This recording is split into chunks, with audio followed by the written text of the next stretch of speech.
Sie alle haben es ja nicht wagen können, sich an die Öffentlichkeit zu zerren. Sie hätten es nie gewagt, sich von kranken Leibern umgeben zu lassen und ihnen den richtigen Weg zu zeigen, weil sie nicht kennen.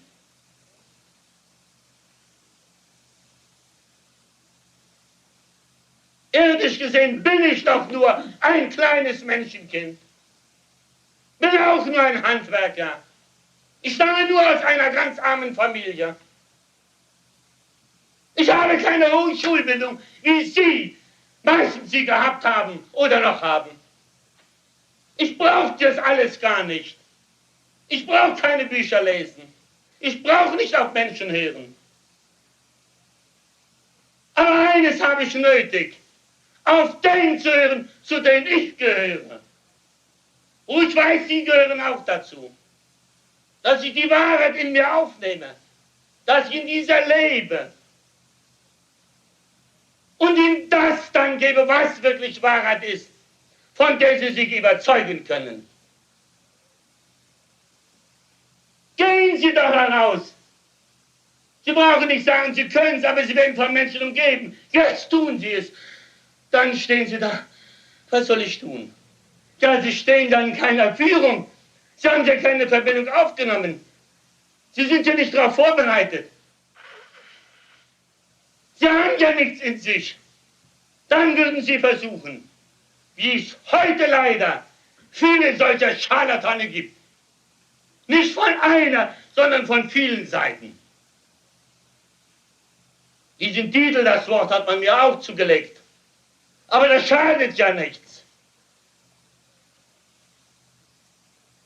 Da was die Menschen in sich haben, können sie nur von sich geben. Demnach, wie ich von Menschen verurteilt worden bin ich der schmutzigste Mensch auf dieser Erde. Aber ich gebe den Menschen, der Menschheit die Gelegenheit, sich von dem zu überzeugen. Nicht einmal die Herren der obersten Behörde, der obersten Justiz wissen Wahres. Denn sie sind ja nicht in der Wahrheit groß geworden. Sie hören sich auf Gaukeleien, auf Schwätzereien. Ich muss sagen, auf Waschweiber hören sie. Und die servieren sie einem als Zeuge. Daran glauben sie. Demnach sind sie weniger als ein Wasch, als ein Klatschweib. Das ist die Wahrheit. Und ich frage Sie, Freunde, haben Sie noch nicht genug an sich selbst erlebt? Haben Sie noch nicht genügend Erfahrung gesammelt? Ist es Ihnen nicht wert, dass Sie von dem Übel frei werden? Oder glauben Sie, Sie werden sich versündigen, wenn Sie jetzt wirklich an Gott und an alles Gute, das er für den Menschen bestimmt hat, glauben? Glauben Sie, das ist Sünde? Glauben Sie, das ist ein Unrecht? Glauben Sie, dass das Unheil über Sie kommt? Nein, das Heil kommt über Sie. Aber davon müssen Sie sich überzeugen. Das ist Ihre Aufgabe, nicht meine. So Sie folgen, dem alle Menschen zu folgen haben, die werden mit Erfolg gekrönt sein. Es ist sehr leicht, wie ich zuvor schon sagte, wirklich frei zu werden, sich wirklich loszusagen. Nun müssen Sie wirklich zu Ihrem Wort stehen. Ich verlange ja nicht. Ich versuche auch nicht, Sie zu beeinflussen, dass Sie sich vom Bösen lösen sollen. Ich ersuche Sie. Deshalb, weil ich weiß, dass Sie das Gute nicht nur heute und nicht nur morgen, sondern immer nötig haben. Nicht nur für sich selbst, sondern auch schon für Ihre Nächsten. Und dass auch Sie einmal so ein Glücksgefühl haben möchten, wenn Sie hier und dort einem Ihrer Nächsten helfen können, wenn Sie dazu imstande sind. Wenn ich nur im Kleinen genommen das hervorziehe, wie oft haben auch Sie schon vor einem Ihrer Nächsten gestanden, der einen total abgewrackten Körper hatte, der größte Schmerzen ausgesetzt war. Haben Sie vor sich hingesagt, wenn ich denen nur helfen könnte, würde ich ihnen helfen. Ich würde mein ganzes Leben für ihn arbeiten. Ich würde auch das Leid in mir aufnehmen. Aber wie? Ja, Freunde, das Wie, darauf kommt es an. Wie dieses zustande kommt, werden Sie nach und nach wirklich hier erfahren. Viele Freunde haben es erfahren. Aber damit haben wir noch nicht alles.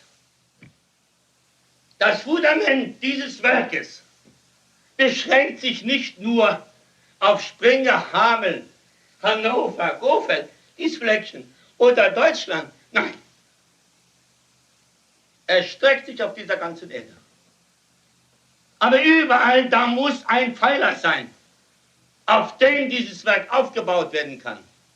Ein wirklich bestimmtes Fundament sein, das die richtige Mischung hat, das fest ist und das dieses Werk auch trägt. Diese Pfeiler, das sind die Zeugen, das sind diese Menschen, die von dem Heil erfasst worden sind, die das Heil erfahren haben, die zur Wahrheit stehen, die zu Gott stehen. Dann geht's weiter. Oder sollte ich das alleine alles tun? Ich reise schon nicht nur von einer Stadt zur anderen, sondern schon von einem Land zum anderen, um die Zeit nicht ungenützt zu lassen. Da setzt man mir eine Sperre ein, ich kann nicht nach Hameln kommen. Dann sage ich, da muss ich die Zeit anderweitig nützen. Aber die Zeit muss so genützt werden, dass es vielen, gar allen Menschen zugutekommt.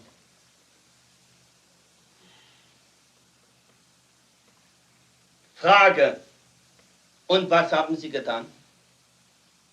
Was haben Sie zumindest für sich selbst getan? Ich frage doch nicht für Ihre Nächsten.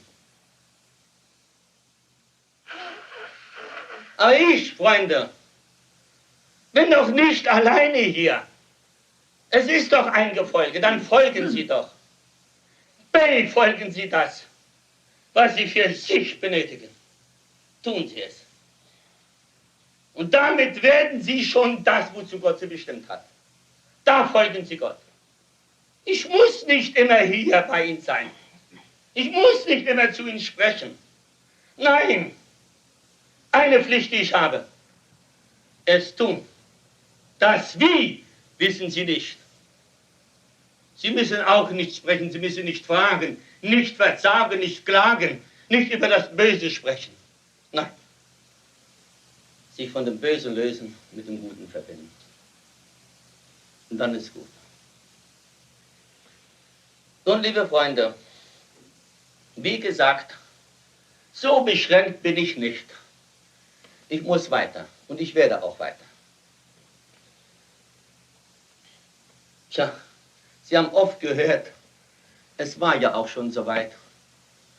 Es war ja auch schon in Südamerika ein Zimmer, wie ich von Freunden erfahren, die jetzt hier in Deutschland sind, dass ich rüberkommen sollte. Nur andere haben das zu verhindern gewusst. Ich sage Ihnen keinen Namen, fürchten Sie nicht. Es wurde nicht. Viele andere Freunde sind auch dazu übergegangen. Ich ging noch nicht. Hier wäre ich rübergekommen. Man hat mir aber nichts mitgeteilt. Nun haben wir hier eine liebe Frau, die ist zwar Deutsche, aber wohnt in Südamerika. Wie heißt denn das da? Buenos Aires. In Buenos Aires. Ja. Ist sie nun extra zur Gründung gekommen oder ist sie nur zu ihren Verwandten oder wollte sie eins mit dem anderen verknüpfen? Dass sie es Gute nötig hat, braucht sie mir nicht zu sagen. Aber dass auch hier, liebe Freunde drüben, genauso viele unserer Mitmenschen sind, hat mit Nationalität jetzt nichts zu tun. Aber auch Menschen, die vom Bösen erfasst sind und da frei sein möchten. Na, und hier das Gleiche. Ach, sollte ich vielleicht die Freunde, die einer anderen Nationalität angehören, nicht aufsuchen, sie nicht erfassen? Wollen Sie mir die Freiheit nicht geben?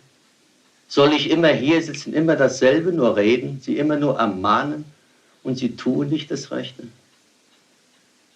Ich wäre heilfroh, wenn es zu dem käme, wenn ich Sie wenigstens einmal im Jahr aufsuchen könnte, wäre auch für Sie ein größtes Glücksgefühl. Wenn Sie sagen, er will sich von uns lossagen, hat mit dem nichts zu tun.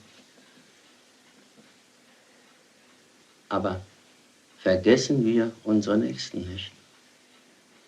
Vergessen wir vieles nicht. Sie gehören auch zu uns, wie wir zu ihnen gehören. Sie gehören auch zur großen Familie. Aber wer doch das Gute bejaht und jetzt, wie Sie es doch wissen müssten, sich vorzubereiten schon für die nächste Stunde. Für die Stunde, wo ich wieder hier sein darf.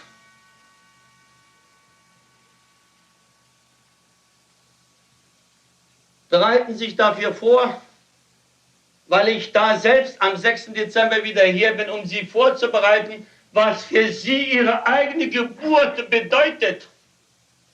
Lösen sich da, Freunde, ich bereite Sie heute schon darauf vor. Tun Sie jetzt was, ich bin ja auch nicht untätig. Ja, Sie brauchen Ihre 8, Ihre 10, 12 Stunden Schlaf. Sie brauchen Ihr Essen und Trinken. Sie glauben auch, Sie brauchen die Ruhe und haben sie nicht, aber Sie glauben, das muss alles so sein. Ich will das alles gar nicht. Ich muss nicht noch mehr, sondern ich kann schon mehr tun als Sie alle zusammen. Derweil Sie schlafen, wache ich, da bete ich. Denn da empfangen Sie am besten. Aber was wissen Sie davon? Ich muss es Ihnen nicht sagen. Eines, was ich muss, es tun. Und immer wieder taucht die Frage auf, und was tun Sie? Was tut der Einzelne für sich selbst? Wie dumm es doch manchmal klingt, wenn Menschen kommen und sagen, Herr König, beweisen Sie uns das. Dann glaube ich, Kerlchen, für dich glaube ich aber, dass du so dumme Frage stellst, mir so etwas Dummes sagst.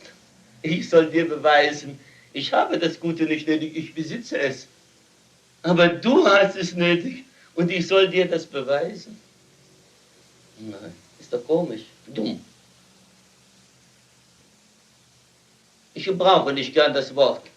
Das ist idiotisch, das ist Idiotie. Nein, aber es klingt komisch. Was die Menschen doch verlangen. Ja, sie leben auch in diesem. Auf das eine Wörtchen verlangen, nicht erlangen. Das macht ihnen viel Arbeit. Erlangen, ja wie? Ach, ich verlange. Umgekehrt komme ich auch und sage, ja, ich verlange jetzt, ich will nicht persönlich werden, dass Sie mir Ihren Anzug, Ihr Kleid geben, dieses, das und jenes geben. Ich verlange, dass Sie jetzt aus Ihrer Wohnung rausgehen. Das ist jetzt meine.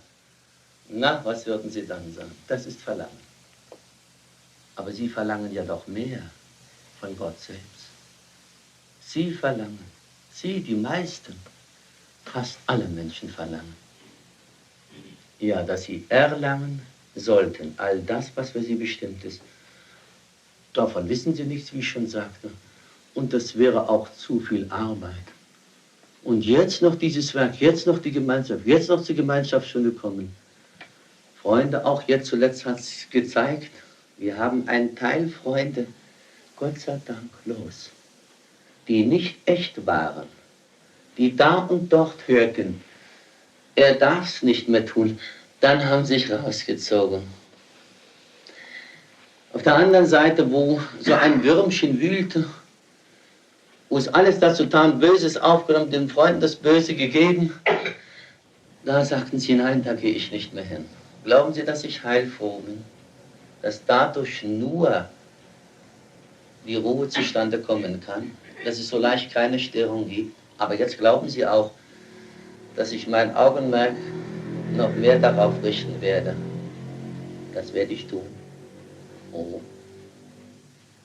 Wer noch nicht so einwandfrei ist, das heißt, wer durchaus hier stören will, den weiß ich auch anders herauszubuxieren, ihm nichts Böses zu tun, das kann ich nicht, aber sage halt, du nimmst erstmal Abstand, du lernst erstmal draußen. Bis du genug vom Bösen erfasst bist, dann kommst du zur Erkenntnis und dann kannst du wiederkommen. Dann ja. Es könnte Ihnen im Einzelnen gesehen auch mal so gehen. ist mal beiseite gestellt. Und so Sie zur Erkenntnis kommen, da kommen Sie. Sprechen Sie offen. Jetzt habe ich erkannt. Und dann werden Sie wieder aufgenommen, sonst nicht. Ich mag schon keinen anzuschauen, sonst. Ich meine, ich könnte Sie mir schon einzeln rausholen, das kann ich auch tun. Aber soweit möchte ich nicht. Sollten Sie in der nächsten Gemeinschaftsstunde kommen, bitte nicht unvorbereitet kommen. Vorbereitet kommen. Bereiten Sie sich für alles vor. Tun Sie es. Nicht äußerlich. Nicht das Kleid tut's. Und wenn Sie im Arbeitskleid kommen, und wenn Sie gerade aus dem Kohlenkeller kommen, das bleibt sich doch gleich. Ich schaue nicht auf das Äußere, sondern ich schaue auf das Herz und schaue auch da hinein. Ich schaue nicht auf das Äußere, nein, auf das Innere eines jeden Menschen. Ob und inwieweit er noch einen guten Kern hat. Darauf schaue ich.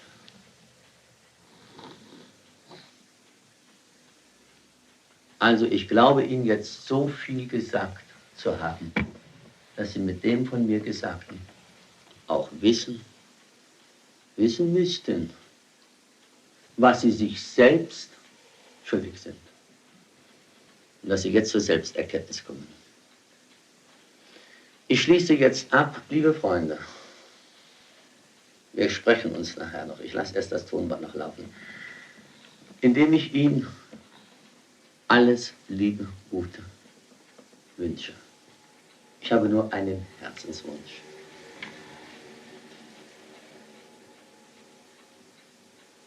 Dass Sie jetzt wirklich das tun, was Sie sich selbst schuldig sind.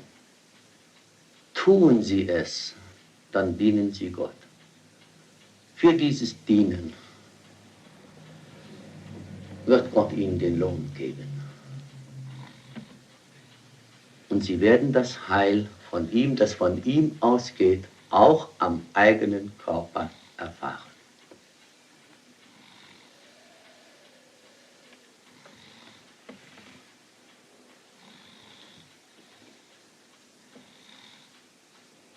Das ist das, liebe Freunde, was ich Ihnen hier von ganzem Herzen wünsche. Ich wünsche Ihnen viel Glück und Gottes reichen Segen. Dabei vergesse ich nicht Ihre Nächsten, nicht all denen, die auch zu uns gehören, nur nicht hier sein können, welche, gar viele, nicht hier sein wollen. Ich verachte keinen. Ich schenke jedem Menschen die Beachtung, die wie er sich verdient hat, wie er es auch würdig ist. Ob er nun auch dem Bösen verfallen, dem Bösen gar ausgeliefert, da habe ich mein größtes Augenmerk. Da sehe ich meine größte Pflicht, auch dann, wenn er sagt, er kann nicht glauben, ihn frei zu machen, ihm wirklich zu helfen. Nicht nur den, der zu mir kommt und sagt, ich glaube. Nein, Freunde. Dann ist ja gut, wenn er glaubt, wenn er nur den richtigen Glauben hat. Ich weise ihn wohl darauf hin, welches der richtige ist. Aber er selbst entscheidet. Er selbst hat sich zu entschließen. Aber ich gehe dahin, wo die Not und das Elend groß ist. Und einen Teilausschnitt gebe ich Ihnen jetzt zu hören.